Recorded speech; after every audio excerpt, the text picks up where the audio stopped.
Hello everyone, welcome to Knowledge Centric. आज हम देखने वाले हैं ये जो क्वेश्चन पेपर है, ये क्वेश्चन पेपर है डीएसएसबी का। डीएसएसबी में जेई के लिए ये क्वेश्चन पेपर है। ये मैंने अपनी वेबसाइट पे भी मैं इसको अपलोड कर दूंगा, है ना, knowledgecentric.in पे। आप वहां से जाकर डाउनलोड भी कर सकते हो इस पेपर को। तो आइए इसमें देखते हैं question number first. Question number first जो है वो कह रहा है कि a conductor is 0.2 metre long. तो सबसे पहले जो जो डाटा दिया हुआ है उसको लिख लेते हैं। एल की वैल्यू हमें दी हुई है 0.2 मीटर, ठीक है। इस carrying a current of 20 ampere, यानी कि करंट की वैल्यू हमें दिया हुआ है 20 ampere at right angle to magnetic field. Right angle का मतलब 90 डिग्री, यानी कि जो थीटा है वो है हमारा 90 degree right angle to a magnetic field of 0.5 tesla. अब टेस्ला जो यूनिट होती है वो मैग्नेटिक फ्लक्स डेंसिटी यानी कि बी की वैल्यू होती है, यानी कि बी की वैल्यू जो है वो दिया हुआ है 0.5 Tesla. What will be the force on conductor of a current in is current conductor of the current is increased by 50%, ठीक है। अच्छा, अब देखो वो कह रहा है कि अगर फोर्स बताओ आप कंडक्टर पे, अगर जो करंट है वो 50% इंक्रीज हो गया। तो करंट पहले कितना था 20, यानी कि जो नया करंट होगा, आई मान लो न्यू मैंने बोल दिया, है ना, या आई डैश कह लो इसको, वो कितना होगा 50% ज्यादा, यानी कि पहले का 1.5 गुना, यानी 1.5 टाइम्स, यानी कि 1.5 इंटू 20। आई थिंक ये आ जाएगा आपका लगभग लगभग 30 के अप्रॉक्स, है ना, यानी कि 30 एम्पियर। तो अब 30 एम्पियर के लिए आपसे पूछ रहा है कि कितना फोर्स उस पे लगेगा उस कंडक्टर पे। तो अभी जो करंट है वो हमारा है 30 ना कि 20, ठीक है। अच्छा, फोर्स का फार्मूला क्या होता है? फोर्स होता है B I L sine theta, ये हम सबको पता है, ठीक है। जब फोर्स जो है वो B I L sine theta है तो सारी वैल्यूज हमें पता है। बी 0.5 टेस्ला, ठीक है। करंट अभी हमने 30, क्योंकि वो करंट जो है वो इंक्रीज कर रहा है 50%, तो करंट है 30। लेंथ है 0.2 मीटर इंटू साइन थीटा है 90 डिग्री, यानी साइन थीटा की वैल्यू है 1। तो यहाँ से अगर हम फोर्स की वैल्यू कैलकुलेट करें तो हमें जो फोर्स मिलेगा वो मिलेगा 3 न्यूटन। तो इसमें बस आपको एक चीज ध्यान में रखना है, एक तो ये formula F is equal to B I L sine theta, और सेकंड है जो करंट है वो 20 ना होके क्या है 50% इंक्रीज हो रहा है, यानी कि करंट 20 ना होके 30 है। तो आपको जो करेक्ट आंसर है वो है 3 न्यूटन, ठीक है। चलिए नेक्स्ट क्वेश्चन देखते हैं। नेक्स्ट क्वेश्चन में है in the circuit shown below the voltage across 9 ohm resistor. इसके अक्रॉस आपसे वोल्टेज पूछ रहा है कि यहाँ का वोल्टेज बताओ कितना होगा, ठीक है। तो सबसे पहले एक काम करते हैं, क्या करते हैं कि टोटल करंट निकाल लेते हैं। अगर टोटल करंट हमें पता चल जाएगा तो हम वोल्टेज भी कैलकुलेट कर लेंगे। तो ये दोनों तो हमें पैरेलल में दिख रहे हैं, तो सबसे पहले तो इन दोनों को पैरेलल में सॉल्व करते हैं। पैरेलल में सॉल्व करने के लिए क्या होता है, R1 इंटू R2 अपान में R1 प्लस R2, यही तो होता है। इसका मतलब अगर हम इसको पैरेलल में सॉल्व करें इन दोनों को, तो मान लो मैंने उसको नाम दे दिया R डैश, तो वो क्या आ जाएगा 15 इंटू 9 डिवाइड बाई 15 प्लस 9। तो इसको जब आप सॉल्व करोगे तो वो आ जाएगा 5.625, ये हमारा आ गया R डैश, ठीक है। अच्छा, तो मैं अब इस सर्किट को फिर से रीड्रॉ कर रहा हूँ, है ना। रीड्रॉ कैसे कर सकते हैं, देखो मान लो अभी इन दोनों को सॉल्व करके हमने एक रेजिस्टेंस बना दिया R डैश, और उसकी वैल्यू कितनी है 5.625, और यहाँ पे कितना है 10 ओम। यहाँ पे वोल्टेज है 125 वोल्ट। अच्छा देखो, अब ये दोनों सीरीज में दिख रहे हैं ना, तो क्या हम करंट निकाल सकते हैं? क्या करंट निकाल सकते हैं? करंट कितना आ जाएगा, करंट आ जाएगा 125 डिवाइड बाई इन दोनों को ऐड करके, यानी कि 10 प्लस 5.625। तो जब इसको सॉल्व करेंगे तो ये आ जाएगा अप्रोक्सीमेटली 8 एम्पियर, यानी कि यहाँ से जो करंट ड्रॉ हो रहा है वो कितना हो रहा है 8 एम्पियर का, ठीक है। अच्छा, अगर करंट 8 एम्पियर का ड्रॉ हो रहा है, ठीक है, तो हमें इसके क्रॉस वोल्टेज चाहिए, ठीक है। तो सबसे पहले तो एक चीज देख लेते हैं, जितना वोल्टेज इसके क्रॉस होगा, ठीक, उतना ही वोल्टेज इसके क्रॉस भी होगा। अच्छा, अब एक चीज देखो ध्यान से, इस 10 ओम में कितना करंट फ्लो हो रहा होगा। देखो यहाँ से करंट निकला है 8 एम्पियर, इस ब्रांच में कुछ करंट जाएगा और इस ब्रांच में भी कुछ करंट जाएगा, लेकिन दोनों एट द लास्ट आके तो यही मिल रहा है, यानी कि इस 10 ओम में तो 100% है, कितना ही करंट जाएगा, 8 एम्पियर का, हाँ या ना। अब यहाँ पे आपको देखो, या तो एक तरीका क्या है, आप इस करंट से करंट डिवाइडर रूल लगाओ और फिर इस 9 ओम में आप क्या निकालो, करंट निकालो, और फिर उस करंट से इस 9 ओम को मल्टीप्लाई करो तो आपको वोल्टेज मिलेगा यहाँ का।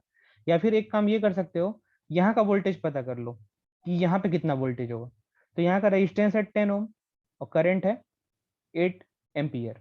तो अगर हम देखें तो वोल्टेज अगर हम 10 ओम का निकालना चाहें तो वो कितना होगा, वोल्टेज होगा 10 ओम का, करंट है 8 और रेजिस्टेंस है 10 यानी कि 80 वोल्ट। अच्छा अब एक चीज देखो, टोटल वोल्टेज कितना है, 125 125, उसमें से इसके अक्रॉस कितना खर्च हो गया, 80 वोल्ट। 80 वोल्ट तो यही खर्च कर लिया, ये 10, तो इसके अक्रॉस कितना बचेगा, ऑब्वियसली कितना बचेगा, 125 माइनस 80, यही तो वोल्टेज होगा इसके अक्रॉस, है ना, क्योंकि इसके अक्रॉस जो खर्च है वो तो हमें पता चल गया।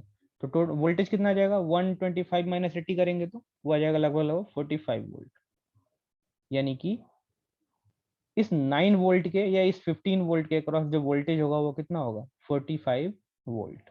ठीक है, तो ये हमारा करेक्ट ऑप्शन है। चलिए next, question number third. Question number third में कह रहा है, in the circuit below the value of resistance R, इसकी वैल्यू पूछ रहा है आपसे।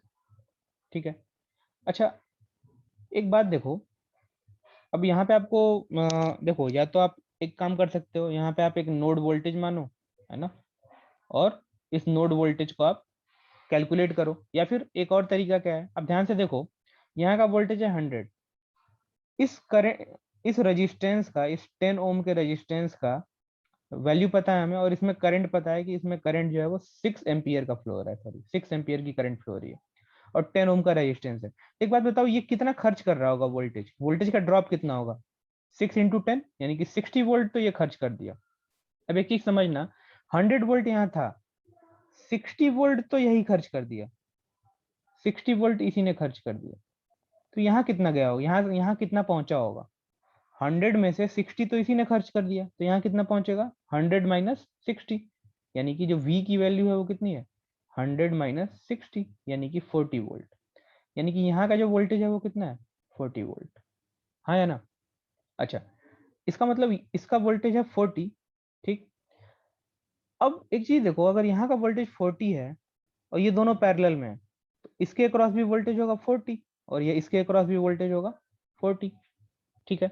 यानी कि मैं फिर से एक बार इसको ड्रॉ कर दे रहा हूँ, देखो कुछ ऐसा, अभी जो सर्किट है वो कुछ ऐसा है ना, ये 10 है और ये R है मान लो, यहाँ से करंट आ रहा है 6 एम्पियर, बाकी सबको अल्टीमेटली मैंने यहाँ का वोल्टेज निकाल दिया है, और वो जो वोल्टेज है वो 40 वोल्ट, ठीक है, और वही वोल्टेज यहाँ का भी है क्योंकि ये दोनों एक दूसरे से शॉर्टेड है, 40 वोल्ट, ठीक है। अच्छा अब एक चीज देखो ध्यान से, जब यहाँ का वोल्टेज 40 है तो क्या इस वाली ब्रांच का करंट निकाल सकते हैं क्या, है ना, करंट निकाल सकते हैं क्या, करंट, तो करंट कितना आ जाएगा, मान लो ये I1 मान लिया मैंने, तो I1 कितना है, 40 डिवाइड बाई 10, यानी कि I1 जो है वो कितना है, 40 डिवाइड बाई 10 यानी कि 4 एम्पियर। अच्छा इसमें करंट कितना जा रहा है, 4 एम्पियर, यहाँ से टोटल कितना आ रहा है, यहाँ से टोटल आ रहा है 6, 4 इसमें चला गया तो बचा कितना, 2, यानी कि 2 इसमें जा रहा होगा, यानी कि 2 एम्पियर की करंट इसमें जा रहा होगा, ये बात तो पक्का है। अब ध्यान से समझना, इस इस ब्रांच के अक्रॉस 40 वोल्ट है और 2 एम्पियर की करंट फ्लो हो रही है, तो रेजिस्टेंस कितना होगा। अब एक चीज समझो, देखो वोल्टेज अपने को पता है और करंट पता है, तो क्या हम रेजिस्टेंस निकाल सकते हैं, बिल्कुल, रेजिस्टेंस क्या हो जाएगा, वोल्टेज डिवाइड बाई करंट, यानी कि 40 डिवाइड बाई 2 यानी कि 20 ओम, ये हमारा करेक्ट ऑप्शन है। ठीक है, आई होप आपको एक आइडिया समझ में आया होगा, इसको बहुत इजी है ये क्वेश्चन, बस आपको थोड़ा सा ध्यान में रखना। नेक्स्ट है, नेक्स्ट क्वेश्चन है कि an average voltage of 40 volt is induced in a 100 turn coil due to change in flux which is occur in 0.5 second, total flux change in weber. अब देखो इसमें इस क्वेश्चन में क्या है, एवरेज वोल्टेज यानी कि टोटल वोल्टेज, हमें एवरेज वोल्टेज दिया है 40 वोल्ट, नंबर ऑफ टर्न्स यानी एन दिया हुआ है 1000 नंबर ऑफ टर्न्स, और कह रहा है कि चेंज इन फ्लक्स है वही हमें निकालना है, यानी कि डी फाई का मतलब चेंज इन फ्लक्स, ये अपने को कैलकुलेट करना है, क्वेश्चन मार्क है, इन 0.5 सेकंड, यानी कि जो dt है चेंज इन टाइम है वो है 0.5 सेकंड। तो आपसे पूछ रहा है कि डी फाई बताओ, तो हमें फार्मूला पता है, अब यहाँ पे प्लस माइनस का चक्कर नहीं है क्योंकि यहाँ पे कुछ माइनस वाली वैल्यू नहीं है, तो मैं डायरेक्टली लिख रहा हूँ लेंस लॉ को हटा के, v is equal to N D phi by D T. सारी वैल्यू पता है, v की वैल्यू पता है, n की वैल्यू पता है, dt की वैल्यू पता है, डी फाई की वैल्यू आपसे पूछ रहा है, यानी कि 4t is equal to 1000 into D phi, यही हमें कैलकुलेट करना है, और dt की वैल्यू है 0.5। यहाँ से हम डी फाई की वैल्यू कैलकुलेट कर लेंगे, डी फाई की वैल्यू आ जाएगी 40 इंटू 0.5 डिवाइड बाई 1000, है ना, यानी कि आप यहाँ से जब डी फाई की वैल्यू कैलकुलेट करोगे तो वो आ जाएगा 0.02 वेबर। सिंपल है, बस ये आपको फार्मूला पता होना चाहिए, v इज इक्वल टू या e is equal to N D phi by D T, कई जगह पे आपको माइनस भी मिलेगा, minus N D phi by D T. ठीक है, इस वीडियो का लास्ट क्वेश्चन है, question number 5। Mutual inductance between two closely coupled coil is 2 henry. If the number of turns in one coil is reduced by 50% and those of the other coil is double, then the value of the new value of mutual inductance। अब देखो कह रहा है कि दो coil है जो एक दूसरे से कपल्ड है, ठीक है, और इसका L1 और L2 मान लो नाम दे दिया, ठीक है, और इसके बीच में म्यूचुअल इंडक्टेंस भी है, तो हमें पता है कि जो म्यूचुअल इंडक्टेंस का फार्मूला होता है वो क्या होता है, M इज इक्वल टू के अंडर रूट में L1 L2, है ना, सिंपल है।